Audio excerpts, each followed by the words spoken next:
La jaula de la melancolía es una reflexión sobre la cultura identitaria del mexicano y sobre los estereotipos creados alrededor de él.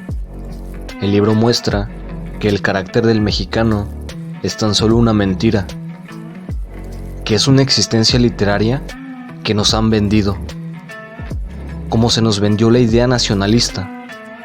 Nos habla sobre el estereotipo típico del carácter del mexicano. El mexicano es una construcción. Todo esto es una mentira que enmarca el autoconcepto que éste tiene, ya que se nos muestra cómo ha sido dominado, cómo está legitimada la explotación cometida contra el campesino, y cómo el campesino siempre va a tener nostalgia y melancolía, porque ya ha perdido algo y nunca lo va a recuperar. Y eso le provoca un gran dolor. Se ve cómo se crea un Edén mítico para el mexicano y el choque entre el pasado rural y la industrialización. Aquí, entonces, entra la cultura dominante, quien es la que crea al mexicano a su antojo, derrumbando a este México rural mítico. Entonces se introyecta la nueva sociedad industrial en el México. El mexicano es concebido como un ser melancólico que ha perdido algo que añora, su pasado con una herida latente y sangrante. El autor, Bartra, define una sociedad mexicana regida por la indisciplina y la holgazanería, tanto como los mexicanos que somos autodestructivos. Expone los aspectos más característicos de la sociedad proletaria, pelada o pachucos, prototipo de mexicano como ser sentimental, violento, pasional, agresivo, sentido y rencoroso. El mexicano tiende a ir en contra de todo, porque él desconfía de todos. Sus refugios son el sexo y el alcohol para huir de su dolorosa realidad. Aquí también se expone el complejo de inferioridad que padece el mexicano, que se ha encontrado en situaciones históricas en las que lo que quiere hacer y lo que puede hacer se encuentran muy separados, lo cual lo ha ido llevando a fracaso y al pesimismo. Y también para el mexicano que no quiere transformarse y evolucionar como un individuo maduro socialmente, permanece como un eterno adolescente, y mantenerse como un permanente tránsito a lo que debería de convertirse es el lugar común de que el mexicano no le tiene miedo a la muerte, y hasta que incluso nos burlamos de ella. Es una aproximación tan popular como superficial. En realidad, la postura proviene de un desprecio a la vida, de buscar una muerte fácil, de extinguirse como una miserable. La jaula de la melancolía sigue dos ejes. Por un lado, el de una metáfora explicativa del mexicano, la del ajolote, que es un viejísimo animal exclusivo de este país, no del todo desarrollado, que nunca cumple su ciclo total de metamorfosis, que es el ejemplo vivo de la sociedad y que lleva en sí mismo una dualidad. Es a un tiempo el camino a la síntesis y la negación de la contradicción.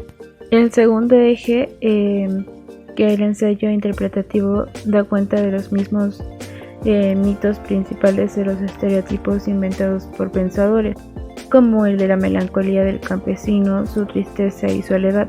Dice el autor que la piedra clave del edificio cultural de este país son los campesinos y el mundo rural, seres de otra época que sobreviven en esta para reiterarnos el sueño del paraíso perdido del Edén mítico que fue necesario inmoral para lograr lo que somos hoy. El carácter del mexicano solo se tiene existencia literaria y mitológica, pues nos habla del paraíso perdido, de cómo queremos regresar al orden original, en busca de recrear la historia, pues trae un sentido de culpa por haber destruido lo natural, como una arqueotopía, es decir, un lugar antiguo en donde nos sentíamos felices, en donde se convierte en una felicidad aplastada. Para el hombre primitivo, el tiempo no tiene sentido. Para el hombre civilizado, en cambio, la muerte es la que no tiene sentido. El campesino de los viejos tiempos moría cansado de vivir, y el hombre civilizado no se siente satisfecho de vivir y sabe que nunca habrá de captar más que una porción mínima de la vida del espíritu que alumbra comúnmente. El héroe agachado, que es el mexicano que padece un complejo de inferioridad, por lo que incluye de la realidad y busca un refugio en la ficción. El estereotipo del mexicano es de orden melancólico, Es un elemento principal del carácter mexicano que vive extrañando recuperar todo lo que vivió. El mexicano no es totalmente moderno y totalmente primitivo. Sin más bien es una reflexión que determina principalmente en la cultura política en México, que ésta ha mantenido al Estado dentro de las clases dominantes y que permite que los mexicanos toleren el sistema de la injusticia, la desigualdad y la explotación. Dentro de este libro se tiene presente un objetivo, el cual es el descalificar el nacionalismo mexicano que impide o dificulta la relación de los mexicanos con el pasado o con la narración de la historia del mundo, que esto va generando la cultura política. Este objetivo se da gracias a la preocupación de que el hecho de dicha cultura política ya no responde en sí a las necesidades de expansión del sistema de la explotación de los mexicanos, y por lo tanto esto da pie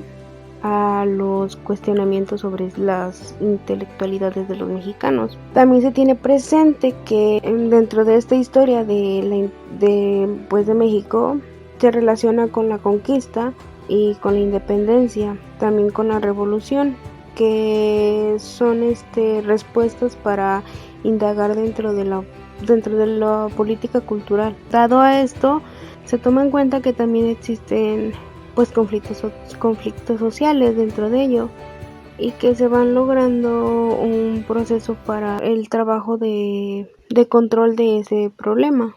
Roger enmarca al mexicano en la metáfora del ajolote. Para él es muy interesante ver cómo el mexicano es percibido en el resto del mundo como un ser incompleto. Por eso hace esta relación con tan singular animal. Es interesante ver a distintos autores como Octavio Paz, Bartra, Bonfil Batalla, que tienen ideas y concepciones similares sobre la identidad del mexicano. Los tres coinciden en que los mexicanos estamos en una etapa de crecimiento prematura. Nos percibimos como una nación adulta, pero en realidad es que actuamos como chavorrucos, que no quieren y no pueden madurar. Esto claro, hablando metafóricamente como sociedad. El autor y su formación antropológica nos muestra cómo nuestro sentido identitario está carente de orgullo, o más bien tenemos una concepción errada sobre lo que debería de ser el mexicano, ya que como dijo Octavio Paz, no hemos superado la descolonización. Por eso creo que es de suma importancia que desde la educación básica se nos enseñe sobre la verdad sobre nuestro pueblo, pero la verdad contada desde sus indios, no desde los colonizadores, para que las nuevas generaciones conozcan y se sientan orgullosas de tener sangre azteca, mixteca, zapoteca e indígena en general corriendo por sus venas, para que en verdad podamos sentirnos orgullosos de ser mexicanos y devolverles el protagonismo a nuestra cultura madre y a sus descendientes.